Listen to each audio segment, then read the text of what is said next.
All right, guys, it's another episode of the Relentless Rebel Show.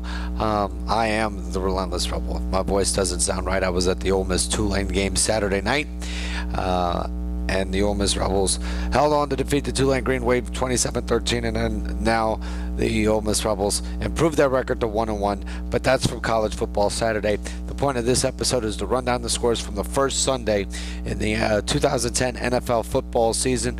A wild and wacky first Sunday, and week one all culminates with a doubleheader Monday night.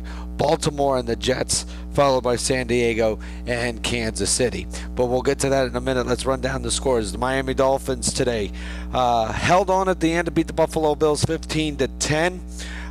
Detroit could have won the football game against the Chicago Bears today had it not been for a controversial call at the end in the last 30 seconds that cost Calvin Johnson and the Lions offense a touchdown. The Bears hang on to win 19-14.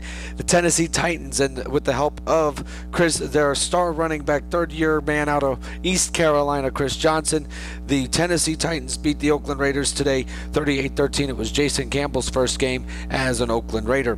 The New England Patriots defense all over the Cincinnati Bengals today. Now, Wes Welker wasn't too shabby either. He caught 2 touchdown passes in the Patriots' 38-24 win over the Cincinnati Bengals. The New York Giants opened up the new Meadowlands Stadium over there in New Jersey, and they defeat the Carolina Panthers 31-18. A 50-yard Rashard Mendenhall run for a touchdown capped Pittsburgh's win over the Atlanta Falcons in overtime 15-9. Ben Roethlisberger served the first of his 4-game suspension. In that one, Dennis Dixon got the start there.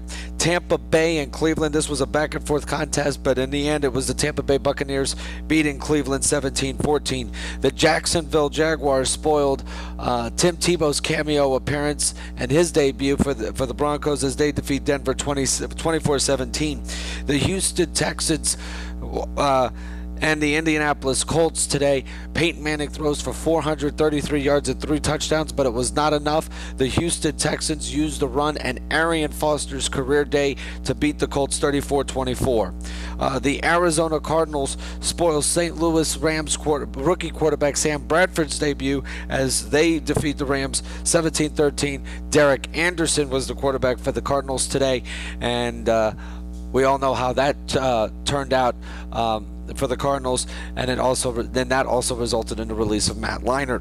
The Green Bay Packers go into Philadelphia. Players on both sides dropped like flies in a war zone. The Packers defeat the Philadelphia Eagles in the end 27-20, but it was Michael Vick that tried to lead a comeback at the end. Vick had a great game, but it was too little too late. Pete Carroll made his debut as the new head coach of the Seattle Seahawks. Seattle threw an interception on the very first play of the game, got down 6-0. It was an awful first few minutes for the Seahawks, but they rebounded. The defense played well, and Matt Hasselbeck didn't do bad either. The Seahawks over the San Francisco 49ers 31-6. And the same anemic offense that we saw in the preseason from the Dallas Cowboys showed up again tonight in our nation's capital.